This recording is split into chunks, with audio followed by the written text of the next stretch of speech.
Boris Johnson likes to position himself as the people's Prime Minister, there to deliver Brexit. But this crowd furious about the Brexit bombshell dropped today. The PM trying to shut down Parliament for 5 weeks to stop MPs blocking his no-deal Brexit.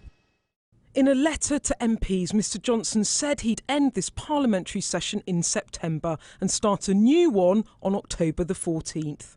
We are going to have a Queen's speech and we're going to do it on October the 14th. And we've got to move ahead now with a new legislative programme. Prime Minister, to do that Queen's speech, you will need to prorogue Parliament for several days. Your critics will say this is an insult to democracy and denying the MPs the time they need to debate and possibly vote on Brexit. No, well, that is completely untrue. If you look at what we're doing, we're bringing forward a new legislative programme on crime, on hospitals, making sure that we have the education funding that we need. And there will be ample time on both sides of that crucial October the 17th summit, ample time in Parliament for MPs to debate.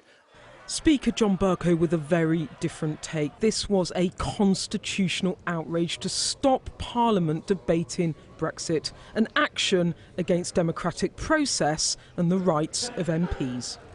But Jacob Rees-Mogg, returning to Westminster having delivered Mr Johnson's request to the Queen, insists there's nothing undemocratic about it. So they wouldn't know what they were talking about. It's normal functioning of our constitution. Her Majesty ordering Parliament to be prorogued, but opposition MPs vowing to fight Mr Johnson tooth and nail. Suspending Parliament is not acceptable, it's not on. What the Prime Minister's doing is a sort of smash and grab on our democracy in order to force through a no-deal exit from the European Union. What's he so afraid of that he needs to suspend Parliament to prevent Parliament discussing these matters?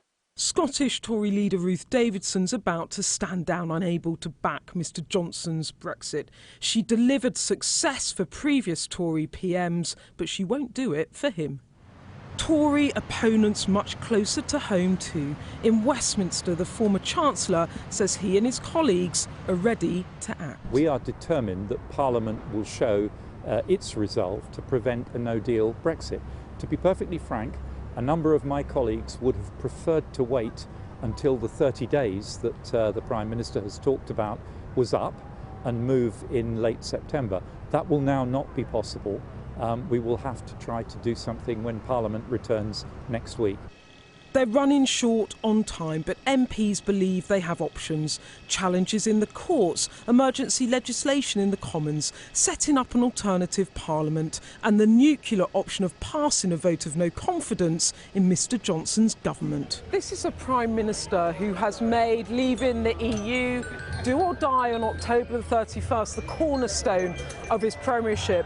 But many people are unhappy with that. The people gathered here and many MPs in Parliament. And his team are determined that they should not thwart his Brexit plan.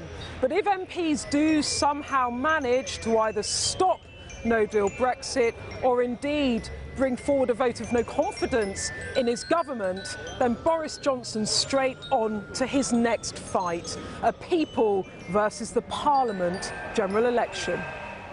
Mr Johnson sees himself as the people's Prime Minister, prepared to shut MPs out of Parliament if that's what it takes. But the MPs who sit on these benches don't believe people voted for a no-deal Brexit. Mr Johnson must be stopped. Whose side are the people really on? We could soon find out in a general election. Beth Rigby, Sky News, Westminster.